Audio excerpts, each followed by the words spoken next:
Hello everyone. Have you ever thought that a lot of things that we use on a daily basis were made outside of the US? The stuff that was produced in the China would cost the same here.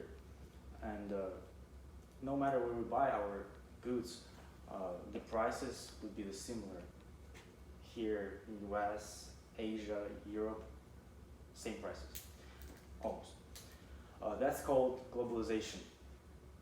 Um, a lot of big companies such as Walmart, Costco, they buy their stuff from abroad. They don't buy it here in the U.S.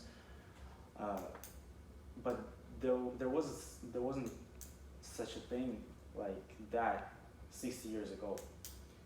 Throughout the history, a lot of trading stuff, most of the trading stuff, was accomplished by delivering goods through the sea. Um,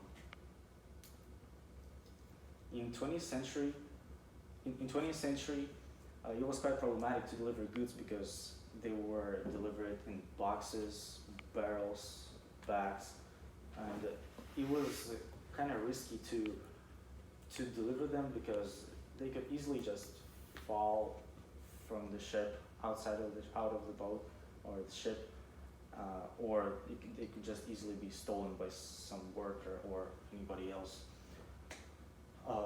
But that's not the main problem. The main problem was that it took quite a while for the ships to arrive to their destination, and the bigger problem was that half of the time of the whole shipping, total shipping time, the ships were just staying still in the ports until they were unloaded, and companies had also had to pay those people who were unloading the trucks, not the trucks, but the boats. Sorry. And now nowadays we just have nowadays it's different. We have the technologies, right? And so how do we get those technologies?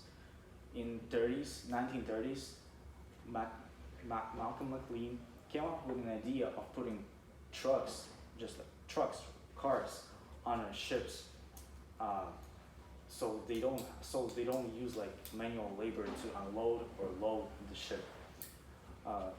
However, later he changed his mind a little, and instead of just putting the whole car by itself, he just put the cargo by itself in a big container, in a big metallic container.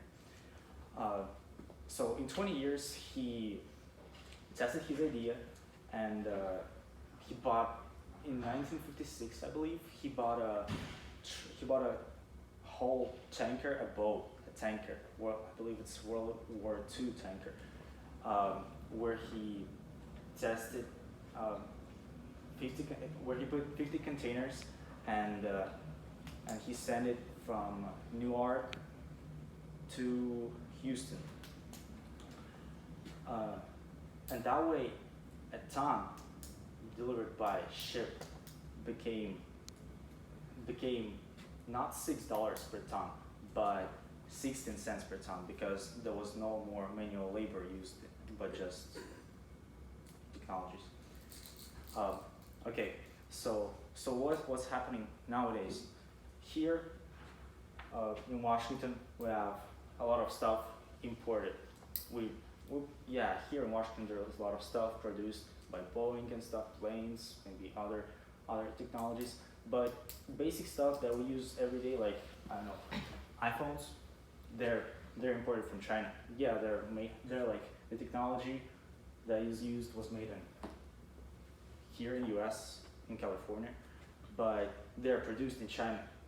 So, and they all are delivered in those containers because it is better to deliver them that way.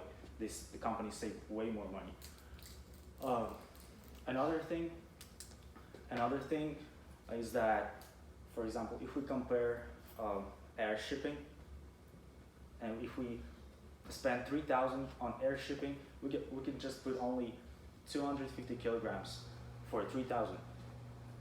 While we could use 3,000, we could pay 3,000 for sea shipping using those containers and ship 25 tons, not 25, not to 1,500 kilograms as in air shipping.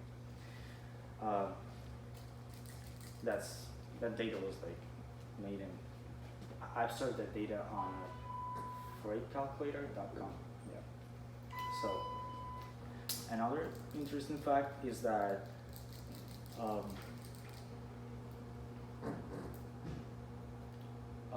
60% of all the trade and stuff nowadays, like right now, 60% is delivered by the sea. So what I was saying is that I'm not saying that all those like containers changed our world, but sorry, it made our life easier. It made our it made our life like you see the globalization thing.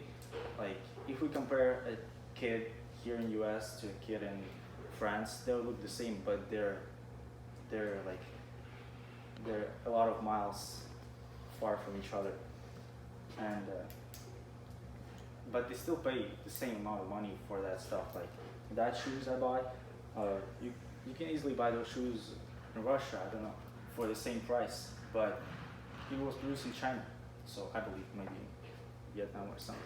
But the point is that those containers, that way of shipping, changed our life. Thank you. Thank you.